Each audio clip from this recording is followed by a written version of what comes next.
Eh bien, tout simplement Emmanuel, donc Emmanuel Fournis, donc je suis consultant en restaurant en France et à l'étranger, donc avec l'idée première de mettre en valeur les métiers des arts de la table et du service, dans la profession et aussi dans la formation.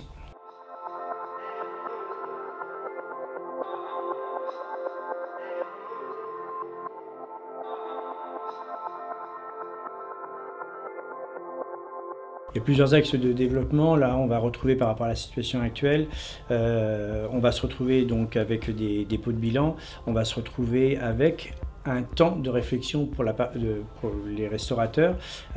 Ceux qui, je pense, vont s'en sortir, c'est ceux qui ont l'intelligence de se réadapter au marché et à la situation actuelle.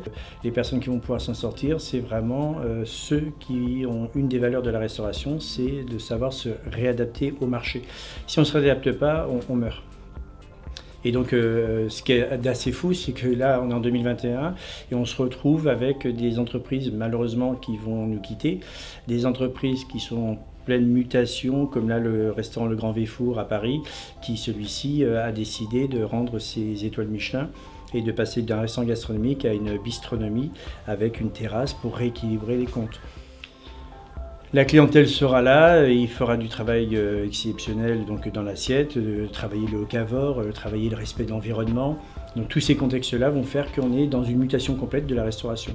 Donc si on ne veut pas l'accepter, je pense qu'il sera difficile de pouvoir s'en sortir. Là, on en parlait tout à l'heure avec les jeunes, ils ont des idées plein la tête, et à la fois ils sont surpris par le point d'interrogation, en fait l'avenir, qu'est-ce qu'il en est? Ben moi je leur dis l'avenir est super, il y a plein de choses à faire, la seule chose c'est qu'on ne peut pas le faire comme on l'a fait. C'est pas que ce soit bien ou pas bien, c'est que c'est comme ça. Et puis on a bien sûr la problématique de certains restaurateurs qui n'ont pas compris le marché, qui n'ont pas compris l'évolution des jeunes. Les jeunes ne sont pas mieux ou pas moins bien qu'avant, ils sont tout aussi bien. La seule chose, c'est que leurs attentes ne sont pas les mêmes parce que l'environnement n'est pas le même non plus. Donc si le restaurateur n'a pas compris ça, bah, c'est simple, il aura du mal à recruter. Là, on a vu que ça s'est stagné complètement, les recrutements, évidemment, par rapport à la situation. Par contre, là, on voit, depuis quelques temps, sur les réseaux, il y a partout des offres d'emploi.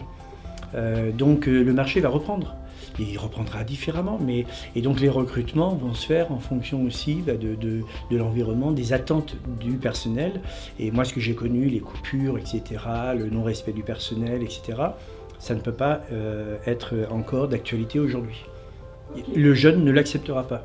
Et il a raison, désolé.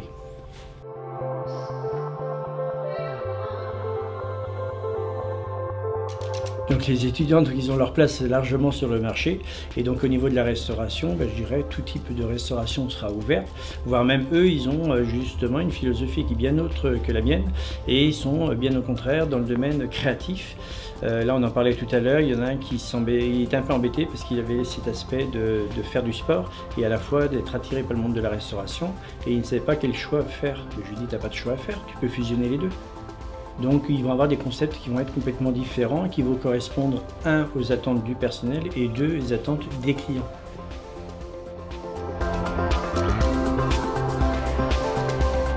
Dans la restauration, comme dans tout autre métier, c'est aussi la personne, suivant ce qu'elle va faire.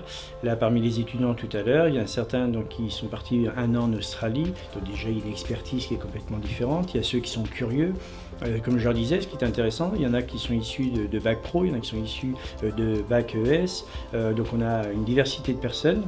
On va dire que c'est mieux de faire de l'apprentissage que de faire du scolaire. Finalement, on s'aperçoit que dans 5 ans ou 10 ans, quand je vais les retrouver, on s'en contrefiche si c'était de l'apprentissage ou du scolaire, on s'en contrefiche quel type de niveau scolaire ils avaient, simplement par rapport à leur expertise, par rapport à leur curiosité et leur travail, ils vont être en pleine évolution. Certains vont créer des entreprises, d'autres sont des super managers parce qu'ils auront compris aussi leur personne.